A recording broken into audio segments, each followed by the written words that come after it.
Hey guys, I'm back. I'm here for an intro. I'm probably hearing my voice. This winter is kicking my ass a little bit, but that's not going to stop what we're doing here. So, you'll see the same intro, the same, at the beginning anyway, of the first 4 Throwback Thursday videos, with a little bit at the end to tell you what's going on. I recently discovered some old videos, and I'm talking old, from the DocP channel.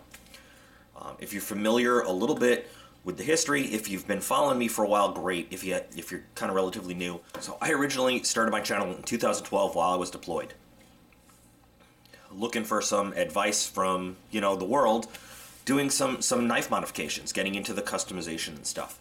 In 2014, I kind of took a break from everything to focus more on military things that I had going on. I don't know exactly what happened, but my channel had just been deleted, erased. In 2015, I brought it all back, and I posted some of the older videos. I guess not all of the older videos got reposted back onto the new channel, and I found some of those videos. And so what I'm going to do for the next little bit is I'm going to have kind of a Throwback Thursday. And normally I post my videos Monday, Wednesday, and Friday. Well, as best as I can anyway. And every once in a while there's like a little bonus video here and there, as it comes up. But so for the next little bit, on Thursdays, we're going to do a Throwback Thursday. And I'm going to post one of these long-lost videos that I just found. They're different. My style has changed. I like to think that the video quality has improved. This all kind of works out pretty well, too, because lately a lot of folks have been asking if I was ever going to start showing, custom stuff again, and knife modifications, and, a lot of the custom work that I started the channel with. So, here comes some. Cool. Now, throughout all these videos, there might be some links in the video description to show you some of the other videos that they talk about or reference throughout, because they do reference some of the older videos that might still be on the channel. So make sure you check the video descriptions to see some of those if you want to kind of ping pong out to those things. So okay guys, so this last of the initial batch of the Throwback Thursday videos that I found kind of hiding on a hard drive, this one is kind of cool. The Kershaw compound is special to me because that was the first video that I ever did on YouTube, was work on a Kershaw compound. And I'll always like the shape of that knife, even though it's discontinued now. You probably still find one on eBay or whatever. A very dear friend of mine wanted something very special for her future wife. Yeah, you did hear that right. Wanted to not just buy her a fancy knife, but wanted something that was unique. So we got together and she decided she really liked the compound shape as well. And we worked together and we designed and put together this custom Kershaw compound. And we had to do it really quick because she was coming in to visit for the weekend. They were both in the Air Force. This is a long time ago, obviously. But we had to put it together like fast. So we made some cool changes to the hardware. I don't remember what happened because they're not, they ended up breaking up. But it's okay. I don't think she's going to watch this or anything. But I'd love to know what happened to the knife because I'm really proud of the work that was done on the knife. The knife is beautiful. I don't know what happened to it. But she cut herself on it. In fact, as I remember, she didn't expect the blade to be as sharp as it was when I was finished with it. And I don't know but she cut herself on it. So anyway, here we go. Here is another, was the first video on my channel ever, was a custom Kershaw compound project. And here is another custom Kershaw compound project. I hope you enjoy this one. As soon as I got my hands back on my tools, I was really excited. That sounded kind of dirty. I was really excited to get back to doing some custom work. Wasn't sure what I wanted to work on though. And it's one of those skills that if you don't do it for a while, you'll lose it. So I wanted a good, easy project to start with, and my friend Kelsey, one of my best friends in the entire world, she approached me with an idea which sort of worked out for both of us. So there's somebody very special in her life, and she wanted to give them a really special present. This person has a pretty good knife collection. She collects mainly butterfly knives, nothing fancy, not like top line, no big name brand stuff, but whether it's like a $10 knife or a $100 knife, if it's something she likes, she grabs it, throws it in her collection. Kelsey thought that, a really special knife would be a really good way to go. And of course, worked out well for me because it gives me a project just right off the bat to work on. Money was an issue, was a factor on the, what the base model was going to be. So after some talking about it and looking at different things, I made some recommendations, and what we ended up choosing together was the Kershaw compound. I've talked about the compound a lot. I've done a couple other videos about the compound. I love this knife.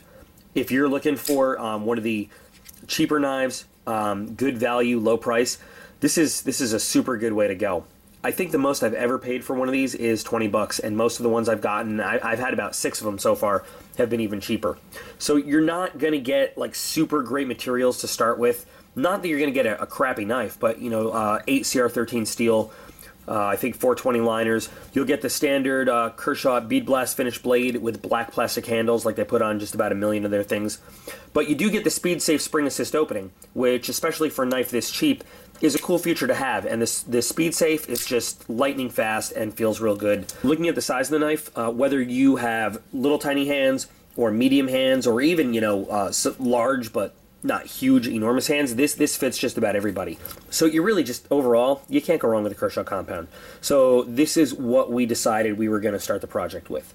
My very first pimping job, custom knife that I ever made in the whole world, and that was like, wow, man, that's like a year ago. Yeah. While I was deployed in Afghanistan, was a Kershaw compound. You might remember seeing this if you're kind of one of my fans out there. Love this knife. I still use this knife. I still carry it. I don't do a lot of hard use stuff with it. I use it for, believe it or not, I like to eat apples at work as a snack. So I will cut apples with this knife. That's really its sole purpose at this point. That sounds kind of stupid, I guess, but that's what it's for. The point is, haven't done a whole lot of maintenance, haven't done a whole lot of fancy upkeep. The spring assist still works great, just like the day I got it. Still a solid knife. So, it's really good value. Worked on another one a while ago. I showed this in a video that I uploaded several months ago, just about some of the weird experimentations and custom stuff I've been doing. So this just sits in a drawer mainly, but I mean, still great looking knife, feels really good. So here's the one that we had worked on for Kelsey, and I'm actually really proud of it because I want you to remember, keep in mind, I haven't done a custom knife in 4 or 5 months or so. I don't know exactly what it is. And I think this one turned out really nice and looks really special. So to start with, we ended up going without the spring because as we were talking, time was a factor here, and there's a lot less engineering and milling to do on the inside of this without the spring. And Kelsey wasn't really big on the fact that she needed the spring assist anyway. And really, if you open this the right way, even without the spring, it just snaps right open. Also, you'll notice that in the standard compound, you've got 3 frame screws over here. We've only got 2. Without the extra tension of that spring, you really don't need all that tension holding the handle down. So it's kind of a cleaner look, I think, to just have the 2 screws and just a little bit less work for me also. Looking at the blade, took the standard bead blast blade and kind of mirror polished it. Spent a lot of time doing that. It needs one more final polishing and buffing before we're ready to hand it over, and I have like another 2 days to do that, so that's going to be good. I think that the mirror finish looks really, really good on this, considering the shape of the blade and everything, especially with the rest of the finish, so that was a good choice, Kelsey. She picked that. I gave sort of, my favorite old orange peel finish to the spine of the blade, just to make it look a little bit different, and then I put some jimping in here. This is mostly cosmetic, partially functional, and that's the opposite of what I'm normally saying. I normally prefer the really functional stuff, but the other thing about this knife is that it's not really going to be one of those carry out in the field and do a lot of hard stuff with it. This is something that Kelsey's friend can look at and say, wow, Kelsey really cares, it's fancy, it's pretty. So a lot of this is based on looks, not so much functionality, which is the exact opposite of my philosophy of knives most of the time. I'm not exactly sure what this material here is. I had bought a big box of end cuts from USA Knife Maker once upon a time, and this material was in there. I don't think it's Kieranite, but it looks kind of like it.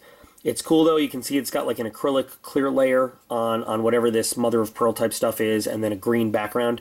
This looks so shiny and smooth and polished. I wish I had done an in progress video or at least a picture, because this did not look like that at all. It was very rough. It was still transparent, but very scratched up when I got it, so I'm pretty proud of the work that went in there. All the screws, by the way, the pivot screws nicely sunk in. Looks pretty good there. It's got a single thin white G10 liner and then some tan G10 layers built up underneath whatever this stuff is, because we went with a big thick piece of coarse peel and ply black for sort of a classic look on the back of the handle. But it's also a lot thicker than the material we used there. So when we built the layers up, and I keep saying we because I really had Kelsey sit down and hang out with me. If I'm going to make a knife for you, might as well keep me company. But she learned a lot about it at the time. So We intentionally left, you can see some spacing in between the layers of the tan. That's just epoxy there, but it sort of just gives, a different look. Again, makes it unique. Finished it up with a really nice toxic green backspacer in there. Instead of just putting some kind of texturing or jimping into the backspacer, obviously, I went ahead and I ground it into the entire handle all the way through. So, again, not as functional as the regular jimping I'd put in the backspacer or the back of a handle, but it looks nice, and it gives it a very unique look apart from, your standard Kershaw compound. So, she can use this jimping up here to get a good choke-up grip, but I'm anticipating she's not going to do that a lot, so I ground a very nice dimple right in the middle of the blade so that if she's holding it as standard, her thumb will fall right in there and at least give her pretty decent grip, because I imagine the slickness and smoothness and polish of this isn't going to give that much of a grip there. For the liner lock, I just put in some basic jimping. That is actually functional because I've never been happy with the way Kershaw makes their liner locks. I've always found that just a little harder than I want to get your thumb on there, so at least this will let the thumb get a good bite for closing this thing up. The rest of the steel liners, again, got that orange peel finish that I'm so in love with on everything, and I think it looked really, really good in the end. This is a much fancier knife than I usually make, and so forgive the fancy factor, but if you consider how long it's been since I made any kind of project at all, and just the overall fit and finish and the way this all went together, I'd say it's a pretty damn good job, and I hope you guys do too. And I'm pretty sure that its new owner is going to absolutely love this when she gets her hands on it in a day or so. I'm pretty proud of it, obviously, and I wanted to show it off to everybody. So, still feels really good. Another complaint I have about a lot of the Kershaw lower end knives is they're really thin for my taste. So this is just a little bit thicker in terms of the width of the handle. So I'm hoping she'll appreciate that too.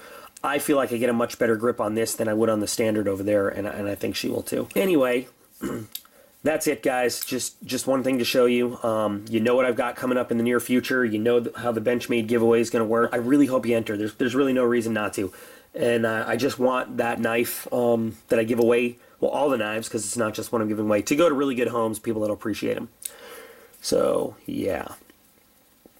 Okay, I got one more thing for you today. I want to give a quick shout out to AJ, goes by Jacod Swimma as his YouTube name. He's fairly young, so I don't mean to insult you, buddy, when I say, like, hey, this kid, but this kid's come so far. I've seen some of his very early videos of just his basic knife collection, didn't have a whole lot of stuff.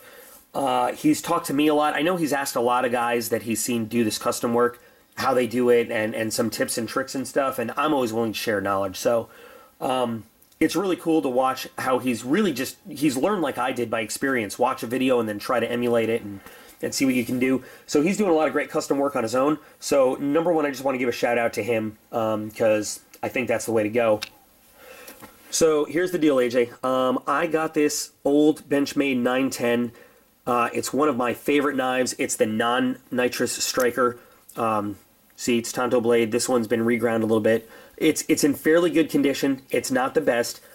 When I got my hands on it, it was already missing the backspacer. There should be a G10 backspacer over there. I had to replace the washers in there because they were all kind of crummy, so you don't have the original Benchmade super quality. But got new hardware. Benchmade will send it to you for free. I bought a new clip from USA Knife Maker because the clip was missing. It's a good knife. It's a really good condition knife. So here's what I'm offering. I am going to give you this knife for free on the condition that you use this to practice some of your custom stuff. Pimp it out however you want. When it's all done, I want you to give this knife away to one of your subs or just have a contest or something. But let's just keep spreading the love around on YouTube. You know, let's keep this thing going. So you get a knife to play with. You're going to give it away to someone who's going to appreciate it, and then hopefully they'll pay it forward to somebody somehow in the future. But I just want to encourage you to keep doing the work you're doing, man, because it's great. All right? Okay, guys, so that's it for this one. Thanks, everybody who's hung in there in my long absence. I really appreciate all the new subs, all the old subs, everybody that asked where I was going. I've got a bunch of comments and questions posted to just about every video I've put up so far. I'm going to answer every single one of them. Promise. I just got to work through them all. So if you're kind of angry that you asked me a question or you posted something and I never responded to it, your answer's coming real soon, okay? So stay tuned, guys. I hope everybody's going to be really happy with the giveaway and all the stuff I have coming down the pipeline real soon. And I will see you guys all again real soon.